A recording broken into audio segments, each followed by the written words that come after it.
दोस्तों, शक्ति उपासना का पर्व नवरात्रि क्यों मनाया जाता है और मां दुर्गा की आराधना क्यों की जाती है?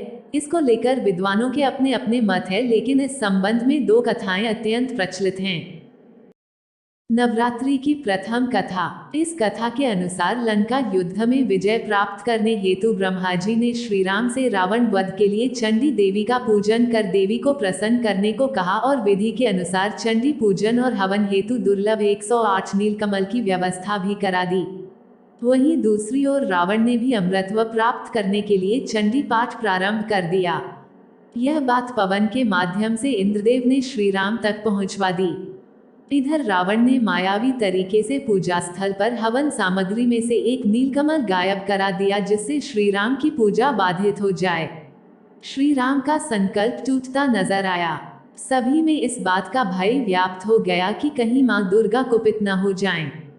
तभी श्री राम को स्मरण हुआ कि उन्हें कमल नयन नवकिंच लोचन भी कहा जाता है, तो क्यों न एक नेत्र को वह मां की पूजा में समर्पित कर दें। श्री राम ने जैसे ही तीर से अपने नेत्र को निकालना चाहा, तभी मां दुर्गा प्रकट हुई और कहा कि वह पूजा से प्रसन्न हुई और उन्होंने विजयश्री का आशीर्वाद दिया। दूसरी तरफ रावण की पूजा के समय हनुमान जी ब्राह्मण बालक का रूप धरकर वहां पहुंच गए और पूजा कर रहे ब्राह्मणों से एक श्लोक जयादेवी भूर्तिहरिणी में हरिणी के स्थान पर करिणी उच्चारित करा दिया। हरिणी का अर्थ होता है भक्त की पीड़ा हरने वाली और करिणी का अर्थ होता है पीड़ा देने वाली। इससे मां दुर्गा रावण से नाराज हो गईं और रावण को श्राप दे दिया। रावण का सर्वनाश हो गया। नवरात्रि की दूसरी कथा। एक अन्य कथा के अनुसार महिषासुर को उसकी उपासना से खुश होकर देवताओं ने उसे अजेय होने का वर प्रदान कर दिया था। उस वरदान को पाकर महिषासुर ने उसका दुरुपयोग करना शुरू कर दिया और नरक को स्वर्ग के द्वार तक विस्तारित कर दिया। महिषासुर ने सूर्य, चंद्र, इंद्र, अग्नि, वायु, यम, वरुण और अन्य देवताओं के भी अधिकार छीन लिए और स्वर्गलोक का मालिक बन बैठा। देवताओं को महिषासुर के भय से पृथ्वी पर विचरण करना पड़ रहा था।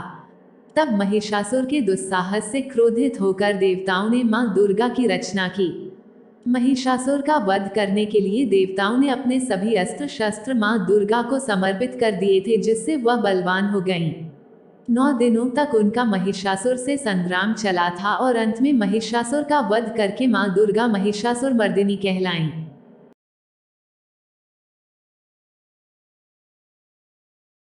दोस्तों, ऐसी अच्छी कहानियाँ और जानकारी सबसे पहले आप तक पहुँचे तो नीचे दिए गए सब्सक्राइब बटन को दबाकर बेल आइकन पर क्लिक कर नोटिफिकेशन ऑल पर क्लिक कर दें। साथ ही वीडियो को लाइक शेयर करना ना भूलें। धन्यवाद।